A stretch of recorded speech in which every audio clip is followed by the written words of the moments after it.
श्रीमद् भागवत कथा को भगवान श्री हरि का साक्षात स्वरूप मानते हुए परम पूज्य अनंत श्री विभूषित जगत गुरु निम्बार्काचार्य श्री मुकुंद देवाचार्य पीठाधीश्वर श्री राधे श्याम शरण देवाचार्य जी ने भगवान श्री कृष्ण की लीला स्थली श्री धाम वृंदावन के मिथिला कुंज में विश्व का पहला श्रीमद् भागवत मंदिर बनाने का संकल्प लिया, क्योंकि द्वापर युग में स्वयं भगवान श्री कृष्ण ने कहा है कि कलयुग में श्रीमद् भागवत कथा ही मेरा साक्षात स्वरूप है। जो भी श्रीमद् भागवत कथा का श्रवण करेगा या करवाएगा उसका कल्याण होना निश्चिंत है। इसीलिए परम पूज्य महामंडलेश्वर श्री किशोरी शरण जी के अनुसार भगवान श्री कृष्ण की दिव्य वाणी का अनुसरण करते हुए प्रातः स्मरणीय पूज्य गुरुदेव जी ने श्रीमद् भागवत मंदिर बनवाने का निश्चय किया। विश्व में पहली बार बनने जा रहे इस श्रीमद् भागवत मंदिर की दीवारों पर श्रीमद् भागवत कथा के 18,000 श्लोकों का शिलालेख किया जाएगा। आप भी अपने नाम से, परिवार के नाम से, पूर्वजों के नाम से श्रीमद् भागवत मंदिर में श्लोक अंकित करवा सकते हैं। एक ईंट की सेवा 1100 रुपए, एक श्लोक की सेवा 5100 रुपए, 2 श्लोक की सेवा 11,000 रुपए, 5 श्लोक की सेवा 25,500 रुपए। यही नहीं, परम पूज्य अनंत श्री विभूषित जगत गुरु निम्बार्काचार्य श्री मुकुंद देवाचार्य पीठाधीश्वर श्री राधे श्याम शरण देवाचार्य जी और महाराज श्री के कृपा पात्र शिष्य परम पूज्य महामंडलेश्वर किशोरी शरण जी के पावन सानिध्य में यहाँ अखंड श्री युगल नाम महामंत्र हरि नाम संकीर्तन 30 वर्षों से लगातार 24 घंटे चल रहा है। आप अपने नाम से या अपने पूर्वजों के नाम से यहाँ अपने बच्चे के जन्मोत्सव एवं शादी की सालगिरह के उपलक्ष्य में संकीर्तन करा सकते हैं।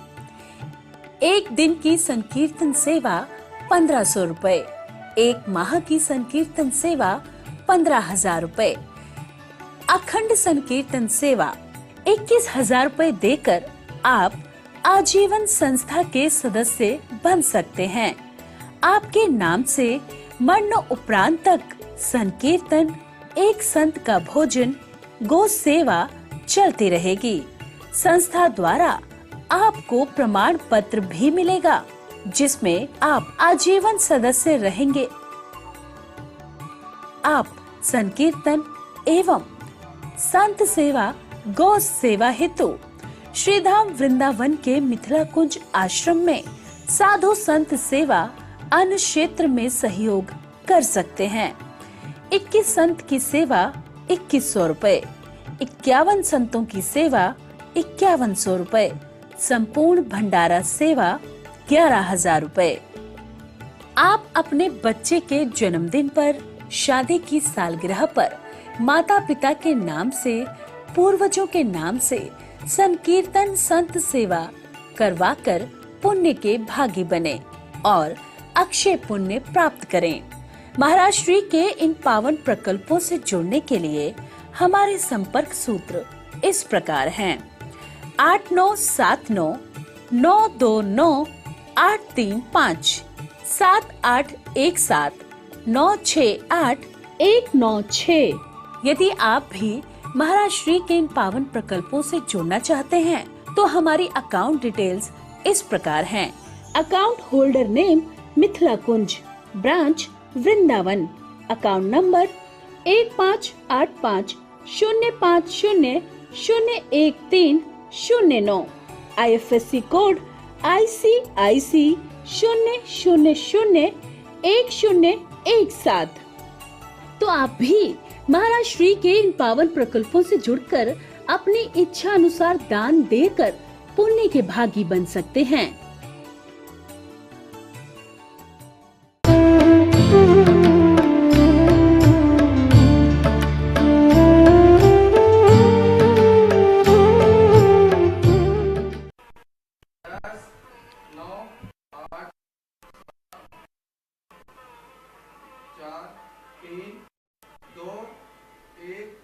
जय जय श्री राधे, जय जय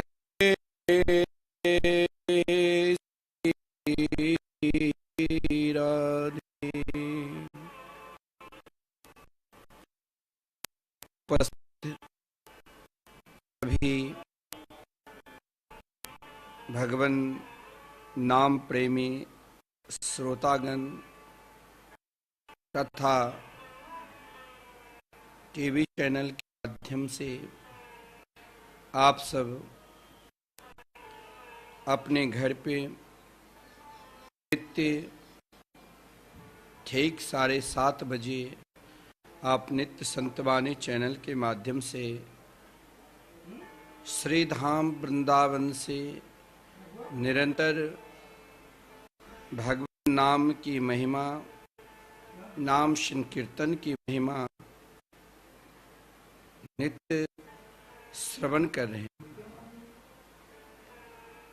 आज के दिन बहुत महत्वपूर्ण है। वैसे तो भगवान की उपासना के दिन नित्य ही महत्वपूर्ण हैं, लेकिन कुछ दिन अति प्रिय दिन माना जाता है। आज सावन सोमवारी का दिन है। भारतवर्ष के समस्त भगवान नाम प्रेमी, क्योंकि शास्त्र में कहा गया है वैष्णवानाम यथा संभो, सावन भगवान शिव, जहाँ शिवालय है, भगवान शिव के मंदिर है, सब अपने अनुसार भगवान शिव की पूजा अर्चना करते हैं। कोई रुद्राष्टाध्याय के द्वारा, कोई वेद मंत्रों के द्वारा, तो कोई अपने अनुसार अपने कर्मकांड के द्वारा। लेकिन आप ध्यान देना, इन श्रावण मास में अगर आप कोई पूजा पाठ नहीं जानते हो और भगवान शिव पे जल चढ़ाते हो, पुष्प चढ़ाते हो, बिलपत्र चढ़ाते हो, इच्छा होती है कि हम भी शास्त्र पुराण के ज्ञाता होते तो भगवान शिव की आराधना अनेक मंत्रों के द्वारा करते। लेकिन आप कुछ नहीं जानते हो, चिंता मत करना। केवल आप नमः शिवाय बोलकर नित्य भगवान शिव की आराधना करते हो तो समस्त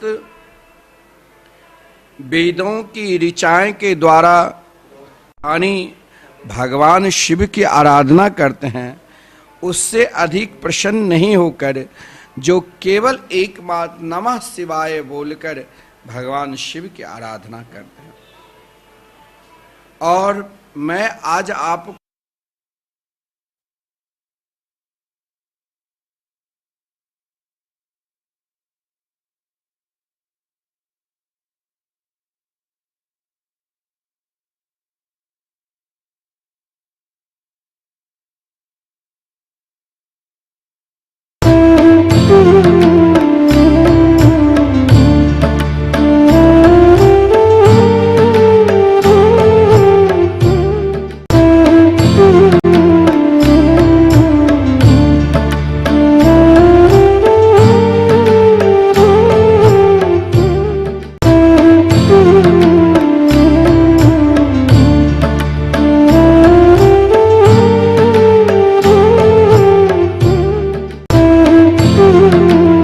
भगवान शिव की आराधना करते हो, उपासना करते हो, आपके समस्त कामना उपासना का फल एकमात्र शिव पंचाक्षर स्तोत्र जो है, इसका भाव यही है कि नमः शिवाय।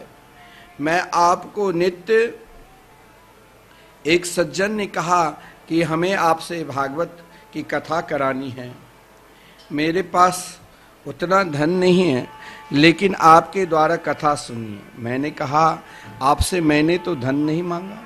अगर आपके हृदय में कथा सुनने की इच्छा है तो कथा की पद्धति भी दो प्रकार की है।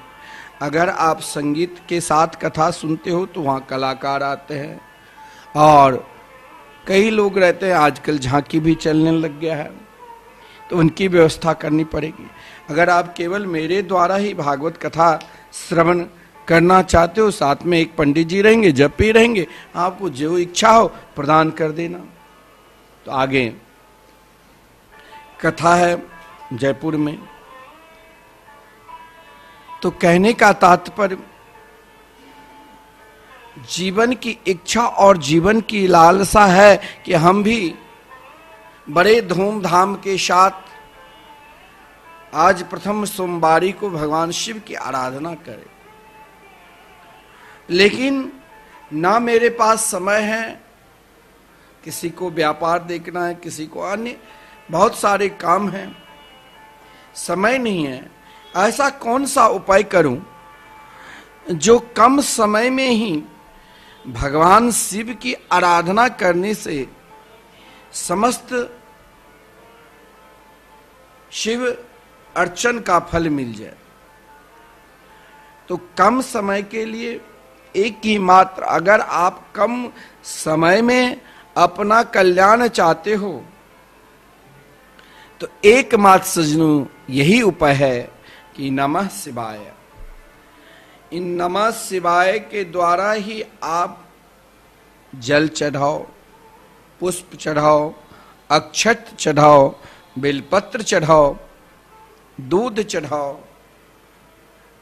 केवल एकमात्र उनके नाम के स्मरण करो। और भगवान शिव तो सबसे अधिक प्रसन्न क्या होता है, आज के दिन आप दान करो, अन्न की दान करो, वस्त्र के दान करो, गौ की दान करो, और सबसे बड़ा दान जिसे भोलेनाथ निरंतर दान करते रहते हैं, प्रभु के मंगलमय नाम। स्वयं भगवान श्री राम हर पल अपने प्रिय, सबसे प्रिय वैष्णवानाम यथा शंभु भगवान शिव का ध्यान करते रहते हैं, उनके नाम के जाप करते हैं। और भगवान शिव निरंतर अहर्निशम प्रभु श्री राम कृष्ण के मंगलमय नाम के जाप करते हैं। मैं आपको रोज यही प्रेरणा देता हूं कि आज आपके शिव पूजा को सफल बनाना है तो आप सर्वप्रथम श्री धाम वृंदावन में जो लगातार 24 घंटे 30 वर्षों से महाराज संकीर्तन चल रहे हैं, आज शिव पूजा कर रहे हैं, शिव की उपासना कर रहे हैं, शिव के ध्यान कर रहे हैं, जो शिव सबका कल्याण करे। और आज यदि आपने सर्वश्रेष्ठ दान किया भगवान नाम के, तो भगवान नाम के दान करने से भोलेनाथ 100 गुना प्रसन्न होते हैं। जो पूजा आप 100 वर्ष तक लगातार भगवान शिव की अर्चना करोगे, और वही पूजा का अब तक फल नहीं मिला, लेकिन भगवान शिव की आराधना के साथ जिस दिन आप भगवान शिव के प्रिय श्री राम कृष्ण के मंगलमय नाम संकीर्तन कराते हो, संकीर्तन कराते हो, तो जानते हो 100 वर्ष का पूजन का फल आपको एक दिन का मिल जाएगा। आज के दिन तो आज प्रथम सावन की सोमवारी है, आप भगवान शिव की अर्चना करके आओ, और अर्चना के पश्चात, पूजन के पश्चात आप भगवान शिव के जो प्रिय हैं श्री धाम वृंदावन में जो नित्य अहर्निशम भगवान नाम चल रहे हैं 24 घंटे लगातार 30 वर्षों से, आज अगर आपने एक दिन का संकीर्तन कराया ना सजनों, तो संपूर्ण 100 वर्ष का फल मिलता है एक दिन का शिव पूजन का, संकीर्तन कराने मात्र से। नाम संकीर्तनम यस्य सर्व पाप प्रनाशनम।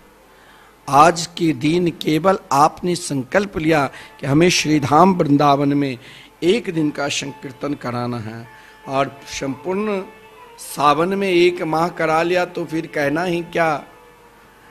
फिर तो आप 24 घंटे अहर्निशम अपने घर में, आपको कहीं शिवालय में जाने की जरूरत नहीं, घर में ही भोलेनाथ को माता पार्वती के साथ विराजमान कर चुके हैं, क्योंकि आपने उनके सबसे प्रिय भगवान नाम श्रीधाम वृंदावन में करा रहे हैं। और इन नाम संकीर्तन सावन माह में कराने से आपके पितर, अगर आपके कोई किसी भी प्रकार के ग्रह है, स्वयं अपना आत्म कल्याण के लिए सब कुछ छोड़ दो, आत्म कल्याण के लिए एकमात्र श्रेष्ठ है भगवान के मंगलमय नाम। परमात्मा ने कृपा की है तो शिव के साथ श्री कृष्ण की आराधना करो, परमात्मा की आराधना करो, तो क्या होगा, आपका कल्याण होगा। यहां तो ऐसी व्यवस्था है कि आप कभी भी श्रीधाम वृंदावन आओगे, कभी कभी भीड़ में रहने की व्यवस्था में दिक्कत होती है। यदि आप श्रीधाम वृंदावन में धामनिष्ठ होना चाहते हो, वृंदावन वास करना चाहते हो, तो मात्र 21,000 समर्पित कर आपके नाम से निरंतर साल के 12 दिन संकीर्तन होगा और नित्य 12 संतों की भोजन। क्योंकि महाराज आज के दिन अन्नदान बहुत श्रेष्ठ दान कहा गया है। गौ माताओं की सेवा, एक साथ इतनी सेवा की व्यवस्था होगी। और जब आप आओगे वृंदावन तो सामने आश्रम में आपकी रहने की निःशुल्क व्यवस्था, भोजन की व्यवस्था, और साथ में अगर अच्छी व्यवस्था और भी चाहिए कि हमें एसी रूम चाहिए तो सामने धर्मशाला है, उसमें ठहरिए। तो आज का दिन सर्वश्रेष्ठ दिन है। भगवान शिव की अर्चना पूजा सभी प्राणी को करना चाहिए। आज यदि आप भगवान शिव की अर्चना करते हैं, पूजा करते हैं, तो कहा गया है शास्त्र में 1 वर्ष तक की फल शिव अर्चना का मिलेगा। अब शंका होती है कि हम तो अभी तक कुछ जानते ही नहीं, भगवान शिव की अर्चना कैसे करें। कहीं हमसे त्रुटि हो गई तो रावण की त्रुटि हो गई तो क्या दशा हुई जानते हो, कोई नहीं रोने वाला रहा। अगर हमसे त्रुटि हो गई तो क्या होगा। देखिए भगवान शिव तो आशुतोष है, वो बहुत दयालु है, बहुत कृपालु है। कहा गया है अल्पाभ्याम गुण दोषाभ्यम आशुतोष कुपेत। भगवान शंकर जी तो तनिक भी आप केवल नमः शिवाय बोल दो तो आपका कल्याण हो, इतने दयालु। आप कुछ नहीं जानते हो पूजा पाठ, समय भी नहीं है कि हम भगवान शिव की आराधना करने के लिए मंदिर जाए, लेकिन आप स्नान करके केवल घर में बैठ जाओ। उससे भी ना समय मिले तो स्नान करते वक्त भी भाव यही करो कि हम भोलेनाथ की अर्चना करें। और नमः शिवाय तो बोल ही सकते हो। स्नान के वक्त आज आपने 108 बार नमः शिवाय केवल कह दिया तो 1000 अश्वमेध यज्ञ, सहस्त्र वाजपेयी यज्ञ करने का फल मिलता है। आप मंदिर आज नहीं जा पाए, भगवान शिव की अर्चना नहीं कर पाए, आप घर में ही बैठकर 5 मिनट बैठ जाओ और भगवान शिव के मंगलमय नाम की उपासना करो। क्योंकि आप नित्य नाम संकीर्तन की महिमा की रसास्वादन कर रहे हैं। संकीर्तन से प्राणी का क्या लाभ मिलता है, भगवान नाम जाप करने से प्राणी का क्या लाभ मिलता है, एकमात्र ही इसका फल है। अगर आपने भगवान नाम के सहारा ले लिया तो आपने समस्त पूजन कर ली, समस्त कर्म कांड कर लिए। और महाराज कहा गया है केवल आप भगवान के नाम के उच्चारण करके आप अगर पूजा करते हो तो उन पूजा करने का 100 गुना फल मिलता है। आप अर्चन पूजन कुछ जानते नहीं, केवल उनके नाम नमः शिवाय तो सब जानते हो। और इन नमः शिवाय शिव पंचाक्षर स्तोत्र में बड़ा सुंदर वर्णन है, और आप नोट कर लेना। अभी आप संत बानी चैनल से देख रहे हो, टीवी चैनल पर, समय नहीं है तो आप हमारे यूट्यूब मिथिला कुंज यूट्यूब चैनल से जुड़ जाइए। कभी भी आप इन स्तोत्र को आप नोट कर लेना और नित्य पाठ करना, और केवल आप 1 माह पाठ करके देख लीजिए इसका क्या फल मिलेगा। मात्र 1 माह। फिर आप देखना, अगर कहा गया है कि शिव पंचाक्षर स्तोत्रम के पाठ करने मात्र से ही अगर किसी के महाराज कम अल्पायु है, कम आयु है, तो आयु बढ़ जाएगा। किसी को धन चाहिए तो धन बढ़ जाएगा। और विद्या के स्वामी तो साक्षात भगवान शिव ही है। तो शिव पंचाक्षर स्तोत्रम आप जरूर नोट कर लेना। मात्र 5 श्लोक है। कहा गया है नमः शिवाय के ऊपर मैं बोल रहा हूं कि आपने नमः शिवाय बोल दिया, केवल भगवान शिव के नाम नमः शिवाय। तो शिव पंचाक्षर स्तोत्र में कहा गया है आप नोट कर लेना और नित्य पाठ करना। जिसके पास ना हो तो वो नोट कर लेना, जिसके पास है उपलब्ध वो नित्य पाठ करना। क्या? नागेंद्र हाराय त्रिलोचनाय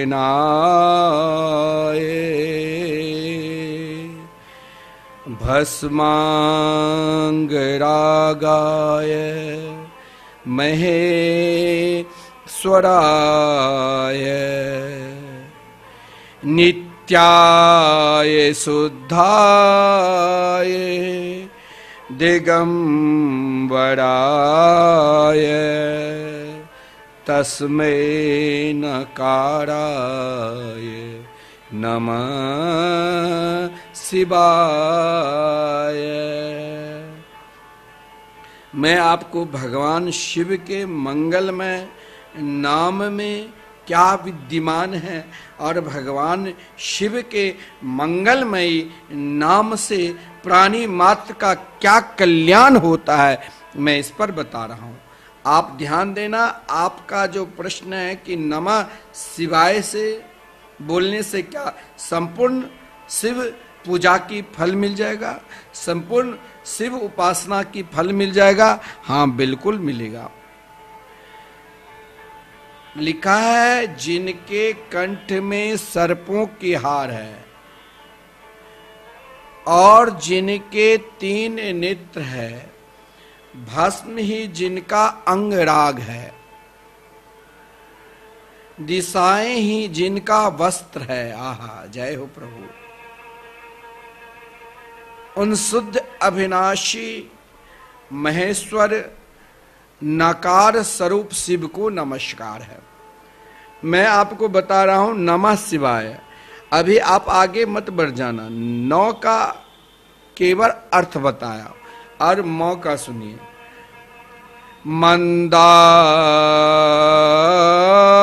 मंदाकिनी सलिल चंदन चर्चिताय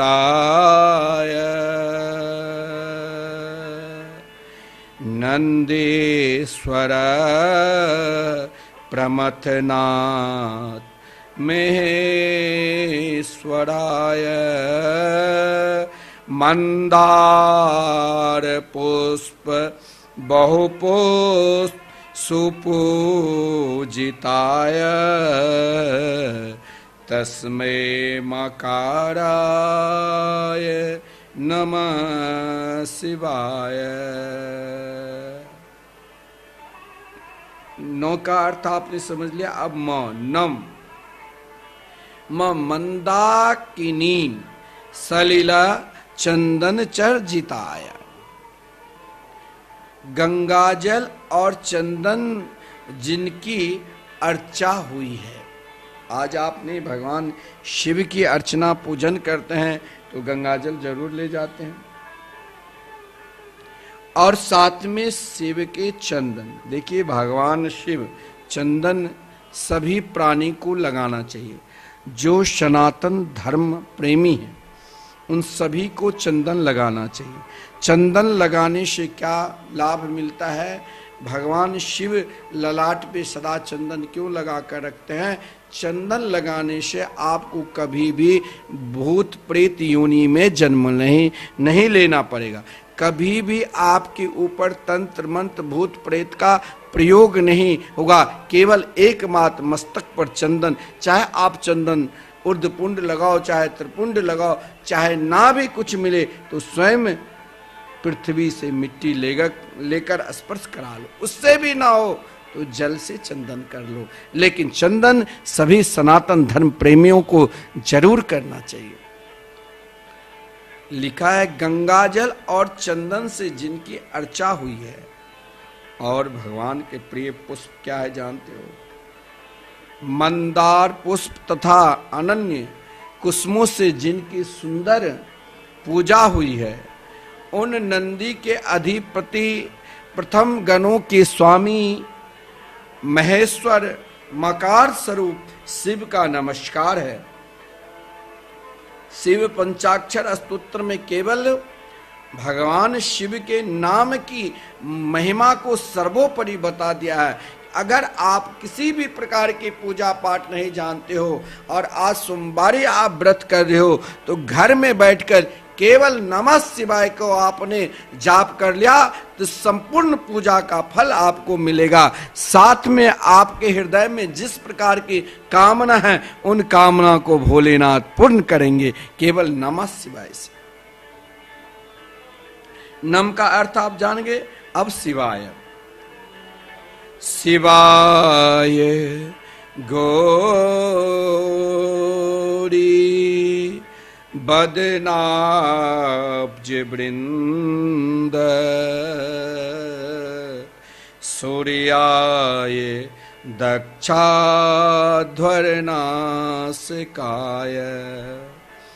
श्रीनीलकंठाय वृषध्वजाय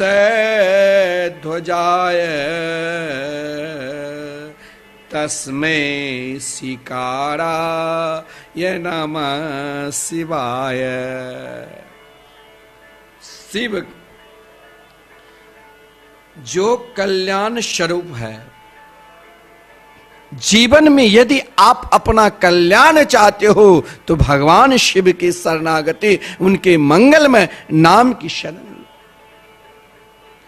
जो कल्याण के स्वरूप है। पार्वती के मुख कमल को विकसित प्रसन्न करने के लिए जो सूर्य स्वरूप है। आदि शक्ति जगदम्बा सदा मुस्कुराते रहे। उनके प्रसन्न करने के लिए ही जो स्वयं भोलेनाथ सूर्य स्वरूप है। जो दक्ष के यज्ञ का नाश करने वाले हैं। जिनकी ध्वजा में बैल का चिन्ह है। उन शोभाशाली नीलकंठ सी कार स्वरूप शिव को नमस्कार है। आप नमः शिवाय ने केवल नकार बोल लिया तो भी आपको संपूर्ण शिव पूजा का फल मिलेगा।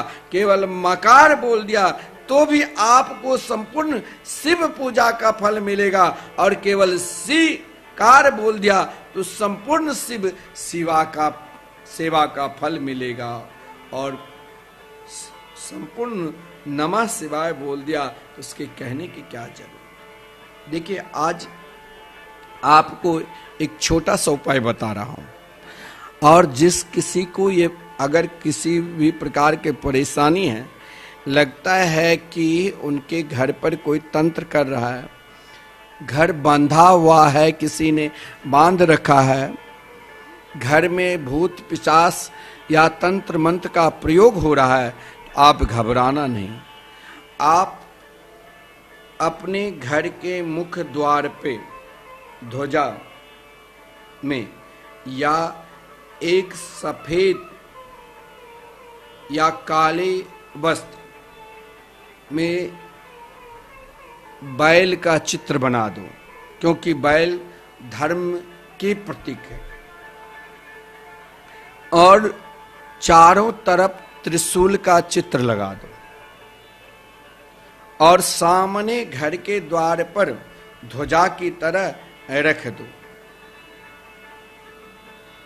कभी भी आपके घर पे किसी भी प्रकार का तंत्र मंत्र और किसी की हिम्मत नहीं है कि वह आपके घर को बांध दे, क्योंकि जिनकी ध्वजा भगवान शंकर जी के ध्वजा में बैल का चिन्ह है और आपने वही बैल का चिन्ह स्वरूप ध्वजा को अपने मुख्य द्वार पर रखते हैं, तो किसी तांत्रिक के, किसी डैन के, किसी योगनिक के ताकत नहीं है जो आपके घर पर कोई तंत्र मंत्र का प्रयोग कर ले। शिव पंचाक्षर स्तोत्र में एक विलक्षण भाव है, लिखा है वशिष्ठ कुंभोद भवगोतमार्य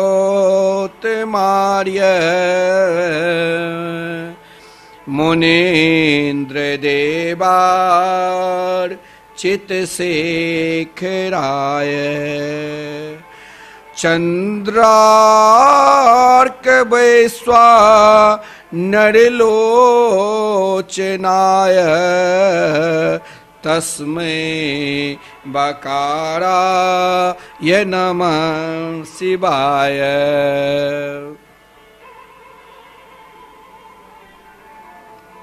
वशिष्ठ,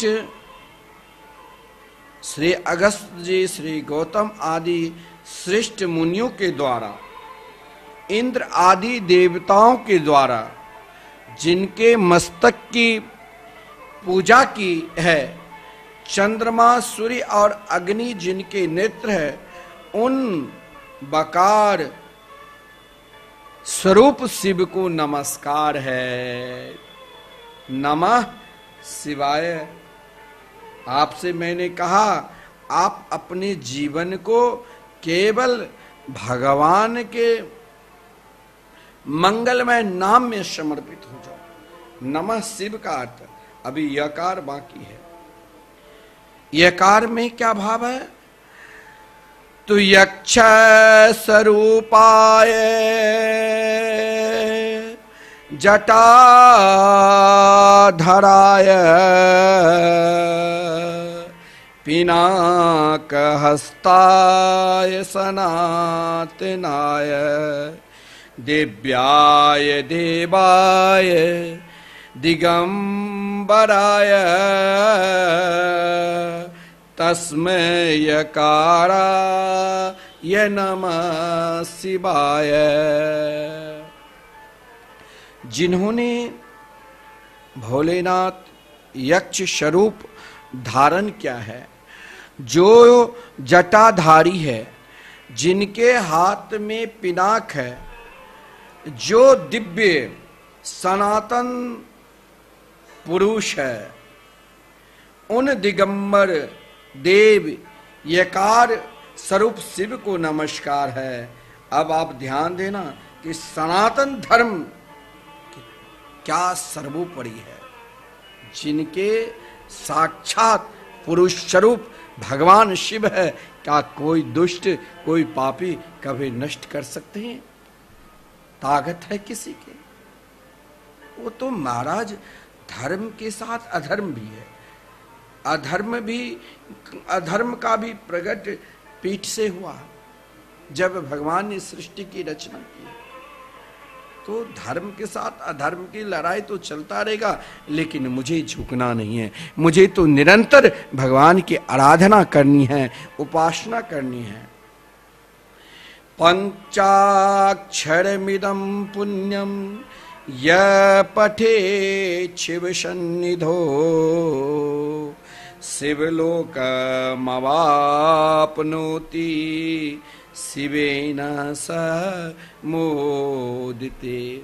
अब देखिए, आपके पास समय तो अधिक नहीं, मात्र 5 मिनट में यदि आप शिव पंचाक्षर स्तोत्र नित्य भगवान शिव के निकट, उनके शिवलिंग के समीप या घर में भी भगवान शिव के सुंदर दिव्याति दिव्य स्वरूप तस्वीर के सामने जो शिव समीप इन पवित्र पंचाक्षर का पाठ करता है, वो कहाँ, तो सीधे शिवलोक को प्राप्त करता है और वहाँ शिव जी के साथ, भगवान भोलेनाथ के साथ आनंदित होता है। सज्जनों, अगर आप भगवान भोलेनाथ की शिव अर्चना पूजन अधिक नहीं जानते हो तो चिंता मत करना, लेकिन आप केवल उनके मंगलमय नाम का आश्रित हो जाओ। मैंने आपको नित्य भगवान नाम संकीर्तन की महिमा श्रवण करा रहा हूं कि नाम श्रवण करके प्राणी मात्र को क्या लाभ मिलता है। नाम सर्वोपरि है। जो भी प्राणी भगवान के मंगलमय नाम की शरण ले लिया ना, उस धरातल पे समस्त तीर्थों में जाकर तीर्थवास कर लिया। उन प्राणी ने समस्त देवताओं की पूजन कर ली जो भगवान नाम के सहारा लिया, और केवल नमः शिवाय बोलकर आपको संपूर्ण शिव पूजन का फल मिलेगा। और शिव पंचाक्षर स्तोत्र का पाठ इन सावन मास में हमें तो नित्य करना चाहिए। केवल ये नहीं आज सोमवारी है मैंने शिवालय में जाकर भगवान शिव की अर्चना पूजन की। अरे महाराज, इन पाठ को अगर आप नित्य करते हैं तो भगवान शिव की प्राप्ति हो जाएगी। यहां तक लिखा है केवल 5 श्लोक पाठ करने मात्र से आप सीधे शिव लोक में आपका वास होगा। वहां नित्य भगवान भोलेनाथ के दर्शन करोगे। केवल नमः शिवाय से आप शिव अर्चना करो। एक बात ध्यान देना, भगवान वेद व्यास जी स्वयं संपूर्ण ग्रंथ की रचिता स्वयं को नहीं बोलकर भगवान शिव को क्यों बोला? क्योंकि स्वयं भगवान वेद व्यास जी भगवान शिव की आराधना की है। क्यों? क्योंकि अनेकों पुराण, इतिहास, अनेक ग्रंथ लिखना होगा। और महाराज, अगर आपके पास विद्या नहीं है तो फिर आप शिव अर्चना कैसे करोगे? शिव पूजन कैसे करोगे? आपके घर में बच्चे हैं, आप बहुत पढ़ाते हैं, उनका स्मरण शक्ति कम होता है, आप उसे डांटती हो, मारने लग जाती हो। माता पिता सोचता है कि इतने बड़े स्कूल में मैं पढ़ाता हूं फिर भी ये पढ़ता नहीं, तो आप डांटते हो। लेकिन क्या करूं, आप स्कूल भी भेजते हो, 2-4 जगह ट्यूशन भी पढ़ाते हो, फिर भी वो भूल जाता है। लेकिन घबराना नहीं। अगर आपके बच्चे को पढ़ने में मन नहीं लगता है या आपको किसी परीक्षा में परीक्षा देने के लिए जाते हो, सफलता नहीं मिलती है, तो आप अगर अपने जीवन में सफलता चाहते हो तो भगवान शिव की आराधना करो। भगवान शंकर समस्त विद्याओं की प्रवक्ता है। जितने भी संसार की विद्या है, समस्त विद्याओं की वक्ता एकमात्र भगवान शिव है, शंकर है। समस्त विद्याओं की स्वामी भगवान शंकर जी है। अगर आपको पढ़ने में स्मरण शक्ति कम है, पढ़ने में मन नहीं लगता है, तो आप भगवान शिव की उपासना करो। आप परीक्षा देते हो, सफलता के लिए सफलता नहीं होती है, तो भगवान शिव की उपासना करो। आप नौकरी प्राप्त करना चाहते हो, परीक्षा देने के लिए जाते हो, भूल जाते हो, तो भगवान शिव की आराधना करो। क्योंकि स्वयं वेद में कहा गया है कि यस्य निश्वसितं वेदा यो वेदेभ्योऽखिलं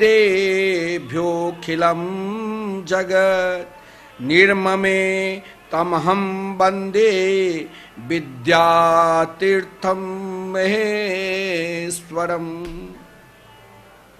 सर्वश्रेष्ठ हम सनातन धर्म प्रेमी को क्या है? वेद। और स्वयं वेद भगवान ने कहा कि समस्त विद्याओं की स्वामी, अगर आप चाहते हो विद्या प्राप्ति हो, स्मरण शक्ति बढ़े और परीक्षा में सफलता मिले, तो एकमात्र भगवान शिव की उपासना करो, क्योंकि विद्या के स्वामी, पुराणों की स्वामी, क्योंकि समस्त पुराणों की स्वामी। आप चाहते हो कि मैं अच्छा वक्ता बनूं, व्याख्या कहीं करूं, कहीं पढ़ाऊं, तो भगवान शिव की आराधना करो, क्योंकि समस्त जितने भी संसार की विद्या है उनकी प्रवक्ता एकमात्र भगवान शंकर जी है। भगवान व्यास भी पुराणादि शास्त्रों की निर्माता और वक्ता कहे गए हैं, लेकिन भगवान व्यास समस्त वेदों को बार बार, उपनिषदों को बार बार महाराज व्याख्या के हैं, तो उससे पूर्व भोलेनाथ का ध्यान की है, भोलेनाथ का स्मरण की है, क्योंकि विद्या के स्वामी भगवान भोलेनाथ है। अगर आप नित्य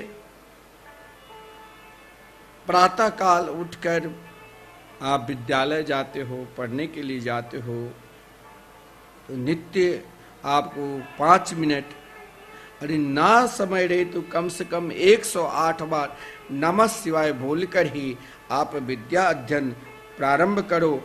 आप कहीं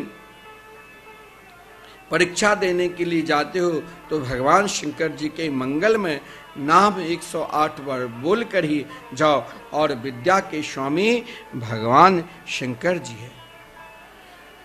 भगवान व्यास समस्त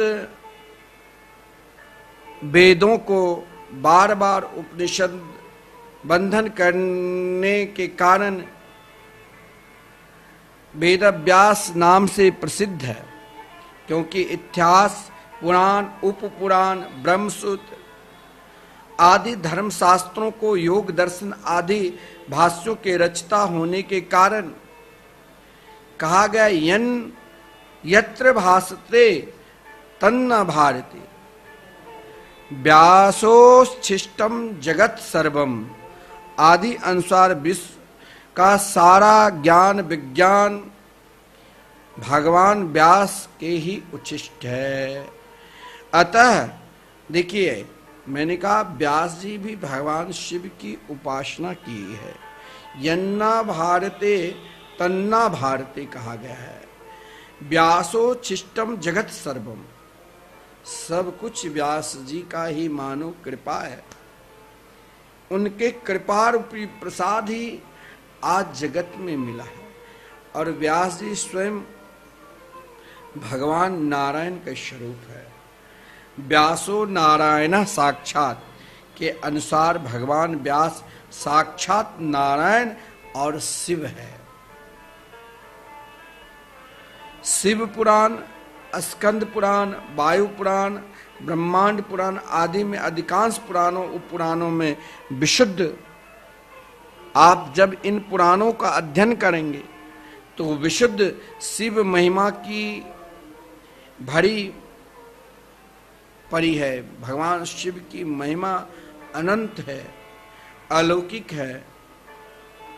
शिव पुराण में वर्णन आया है, एक बार धर्म अर्थ काम मोक्ष देने वाले तीर्थराज प्रयाग, नैमिषारण्य, कुरुक्षेत्र, हरिद्वार, अवंतिका, अयोध्या, मथुरा, अमरावती, सरस्वती, सिंधु, गंगा सागर आदि तीर्थों में भ्रमण करते हुए श्री व्यास जी उस अभिमुक्त क्षेत्र पहुंचे, यानी काशी, जहां जगत पिता भगवान विश्वेश्वर तथा जगन माता भगवती अन्नपूर्णा देवी विराजमान है।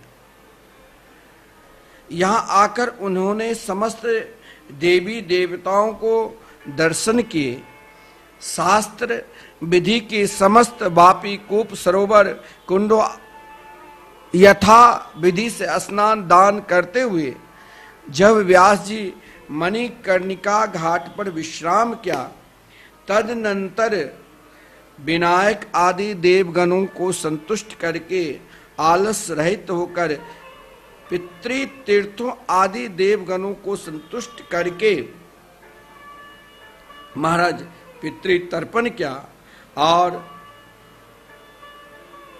स्वयं काशी की पंचकोश यात्रा करके पुण्यात्मा व्यास जी जब संपूर्ण पुराणों की रचना की, उससे पूर्व व्यासेश्वर नाम के शिवलिंग की स्थापना की। कहा गया है व्यासेश्वर शिवलिंग के अगर आप काशी में दर्शन करते हैं तो यदि आपके कार्य में, आप किसी कॉलेज में या कहीं इंटरव्यू में जाते हैं परीक्षा देने के लिए, तो सफलता नहीं मिलती है, तो व्यासेश्वर नाम के शिवलिंग जो काशी में विद्यमान है, उनकी उपासना करने से, उनकी आराधना करने से, पूजन करने से प्राणी मात्र मनुष्य सब विद्याओं को प्राप्त कर बृहस्पति के समान विद्वान हो जाते हैं। कहा गया है अगर आपको विद्या में मन नहीं लगता है, पढ़ने में मन नहीं लगता, एक ये भी बहुत महाराज समस्या हो जाती है। सब कार्य में मन लगेगा लेकिन पढ़ने में नहीं, परंतु स्वयं भगवान भोलेनाथ जिस समय व्यास जी कहा गया है, एक बार व्यास मुनि अपने शिष्यों को पढ़ाकर विश्राम कर रहे थे, उसी समय एकाएक उनके मन में इच्छा हुई कि कोई विशेष प्राणी मात्र के कल्याण के लिए ग्रंथ की रचना करूं।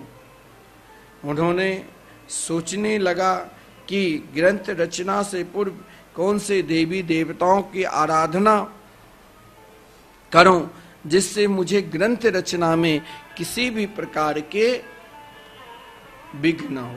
देखिए व्यास जी की आराधना तपस्या दो जगह की, एक तपस्वी स्थल काशी है जहां व्यास जी ने स्वयं भगवान नारायण के स्वरूप होकर, स्वयं भगवान शिव के स्वरूप अंश मानकर करोड़ों वर्ष तक काशी में निवास कर तपस्या की, और फिर उसके पश्चात व्यास जी बद्रिकाश्रम गए। संपूर्ण ग्रंथों की रचना के पश्चात ही श्री व्यास जी अंतिम ग्रंथ श्रीमद् भागवत महापुराण की रचना बद्रिकाश्रम में की थी, जहां उनके आश्रम के नाम है सम्याप्राश नाम के आश्रम। लेकिन जब व्यास जी ने पुराणों की रचना प्रारंभ की तो सर्वप्रथम बोले कि अपने इष्ट की आराधना करना चाहिए। हर प्राणी मात्र को एक इष्ट रखना चाहिए, जो जिन पे आपका विश्वास है। अपने इष्ट को निरंतर अपने हृदय में बैठा के रखो और अपनी निष्ठा, अपनी अनंतता कभी न तोड़ो। इष्ट के हृदय में बैठाकर आप अगर भगवान शिव की पूजा करते हो तो वो भी आपके इष्ट पूजन ही माना जाएगा। जिसके जो भी इष्ट है, एक मूल को तो पकड़ना ही पड़ेगा। श्रीमद् भागवत महापुराण में कहा गया है, यथा तरोल मूल निषेचनेन तृप्यन्ति तत् स्कंद मुजोपशाखा। प्राणी मात्र को हृदय में अपने इष्ट को निरंतर वास रखना चाहिए, क्योंकि जीवन में कभी आपको अकेलापन से महाराज मानसिक बीमारी होता है। अकेलापन रहो ही नहीं, मेरे साथ मेरे परमात्मा है, मेरे गोविंद है। विदुर जी ने 36 वर्ष तक यात्रा की। ऐसा नहीं है कि आपके हृदय में अपरिष्ट है तो अन्य मंदिर में ना जाओ। विदुर जी तो शंकर जी के मंदिर में जाकर आज सोमवारी है तो आराधना की, लेकिन उनमें अपने परमात्मा से कृष्ण को देखा। देवी माँ की उपासना के उनमें भी अपने प्रभु को देखा। देखो, शव की निष्ठा रखो अपने इष्ट के प्रति, तो हर जगह परमात्मा ही परमात्मा आपको दर्शन मिलेंगे। व्यास जी ने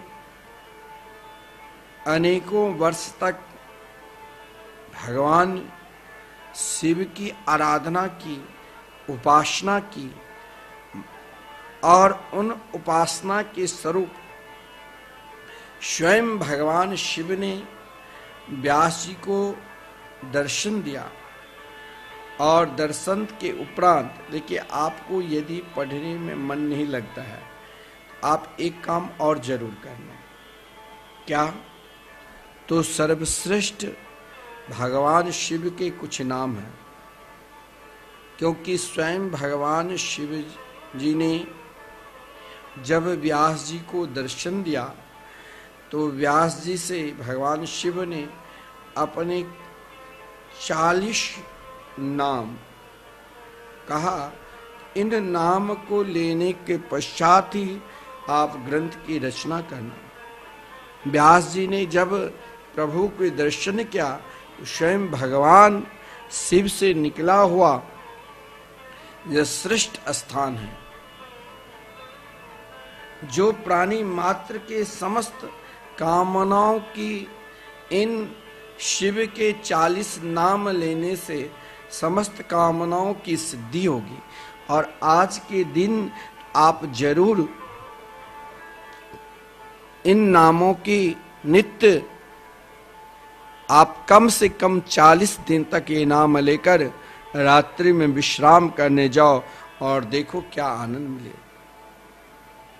क्योंकि स्वयं भगवान शिव ने व्यास जी को इन स्थानों के विषय में बताया। पहला है ओंकारनाथ, दूसरा कृतिबात, तीसरा केदारेश्वर, चौथा कामेश्वर, पांचवा चंद्रेश्वर, छठा कालेश्वर, सातवां जम्बूकेश, आठवां जैगीसेश्वर,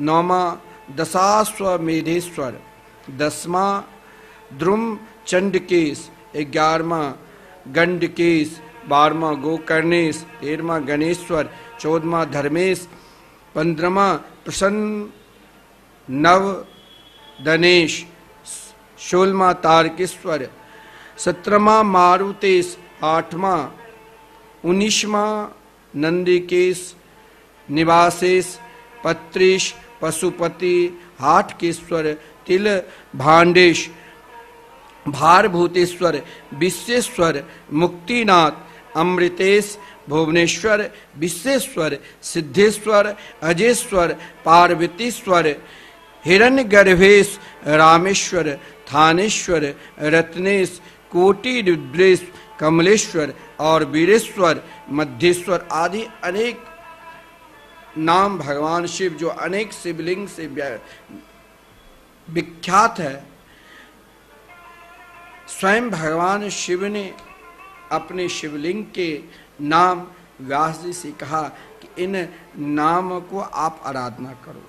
और सर्वोपरि जब आप इन 40 नाम नहीं ले पाते हैं, लेकिन आज इन नाम से अगर आप भगवान शिव की आराधना उपासना करते हो तो शीघ्र प्रसन्न हो जाते हैं। वो नाम है मध्यमेश्वर महादेव। व्यास जी जब संपूर्ण ग्रंथों की रचना से पूर्व स्वयं भगवान शिव ने कहा कि इन काशी के परम पवित्र भूमि पे मेरा एक दिव्याति दिव्य स्वरूप है, जिनके नाम है मध्य महेश्वर महादेव। विद्या प्राप्ति के सर्वोपरि श्रेष्ठतम भगवान शिव का नाम है आप नित्य कम से कम 108 बार मध्य महेश्वर महादेव की उपासना पूजन करो और देखो फिर आप संपूर्ण विद्या की ज्ञाता हो जाएंगे। अगर आपको पढ़ने में मन नहीं लगता है तो स्वयं पढ़ने में मन लगने लग जाएगा, क्योंकि मध्य महेश्वर महादेव का ध्यान पूजन सर्वोत्तम श्रेष्ठ कहा गया है। काशी खंड में मध्य महेश्वर नामक शिवलिंग का महात्म तो बड़ा विलक्षण अवर्णीय कहा गया है, जिनका दर्शन करने के लिए स्वयं समस्त देवता प्रति पर्व में वहां आते हैं, जिनकी सेवा कितने ही देवी देवता यक्ष सिद्ध गंधर्व संपूर्ण देवी देवता क्या करते हैं। कहा गया है, देखिए आजकल लोगों को संगीत का बहुत प्रेमी हो गया। यदि आपको संगीत का प्रेमी बनना है, संगीत आप सीखते हो लेकिन मन नहीं लगता है, स्वयं गंधर्वराज तुम्बरु और देवर्षि नारद जी महादेव जी की आराधना से ही संगीत शास्त्र के प्रवीण हुए हैं। अगर आपको संगीत शास्त्र के भी विद्या प्राप्त करना है तो एकमात्र भोलेनाथ महादेव की उपासना आराधना करो, क्योंकि मैंने प्रारंभ में ही कहा कि विद्या के स्वामी, विद्या के दाता भगवान भोलेनाथ शिव है। आज के दिन श्रेष्ठ महत्वपूर्ण दिन है। आज आप शिव आराधना के साथ यह भाव रखो कि हमें श्री धाम वृंदावन में जो स्वयं भोलेनाथ जिन भगवान के मंगलमय नाम का निरंतर जाप करते हैं, और आपने आज सुना कि भगवान नाम की क्या महिमा है। स्वयं भगवान नाम की उपासना करने से आपके संपूर्ण शिव पूजा के फल मिल सकता है। जैसे मैंने आज आपको समझाया कि केवल नमः शिवाय बोलकर आप संपूर्ण शिव पूजा के फल प्राप्त कर सकते हो। इसी प्रकार आप आज के दिन सोमवारी है, हम भगवान शिव के अर्चना के साथ साथ श्री धाम वृंदावन में जो हमारे कल्प चल रहे हैं, जिसमें आप सभी का बहुत सहयोग हो रहा है। अगर आपका सहयोग नहीं हो रहा है तो आज 30 वर्षों से कीर्तन कैसे चल रहे हैं? लगातार 30 वर्षों से, देखिए सज्जनों, 1 मिनट के लिए, 1 पल के लिए भी संकीर्तन बंद नहीं होता है। अगर आप अपने पितरों के लिए, अपने पूर्वजों के लिए, स्वयं अपने घर में अपने बच्चों को जन्मदिन मनाते हैं, कोई शुभ कार्य करते हैं, आज तो आपके लिए सर्वश्रेष्ठ शुभ कार्य है जो आज श्रावण मास के पावन पवित्र दिन में सोमवारी, जहां शिव अर्चना समस्त प्राणी करते हैं। आपकी भी इच्छा है कि हम श्री धाम वृंदावन जाकर, हरिद्वार जाकर बाबा विश्वनाथ के दर्शन करके अपने जीवन को सफल बनाओ और श्री धाम वृंदावन आकर गोपेश्वर महादेव की अर्चना करो। आपको भगवान गोपेश्वर महादेव की अर्चना के फल एकमात्र हरिनाम संकीर्तन से प्राप्त हो जाएगा। घर बैठे ही आपको सुंदर लाभ मिलेगा, और ये लाभ है आप श्री धाम वृंदावन में जो नित्य हरिनाम संकीर्तन चल रहे हैं लगातार 30 वर्षों से, आप जरूर एक दिन का संकीर्तन सेवा। और इन संतों को देखिए, अन्नदान बहुत श्रेष्ठ दान है। यहाँ जो संत निवास कर रहे हैं, मैं कभी नहीं कहा यहाँ वृद्धाश्रम है, यहाँ उन वृद्ध संत ने बाल्यापन से ही भगवान के भजन कर रहे हैं और जो वृंदावन से कभी बाहर ही नहीं जाते हैं। इन संतों का जो भी आप सेवा करते हैं आप बताइए इससे कितना बड़ा पुण्य होगा। आप श्रीधाम वृंदावन में संकीर्तन से जुड़िए, भागवत मंदिर से जुड़िए और संतों की सेवा से जुड़िए, गौ माता की सेवा से जुड़िए। जय जय श्री राधे, जय जय श्री राधे।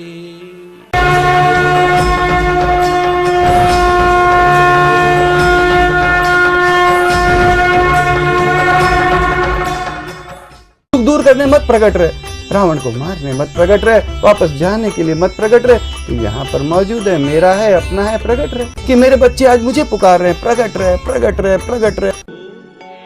भगवान प्लीज तुरंत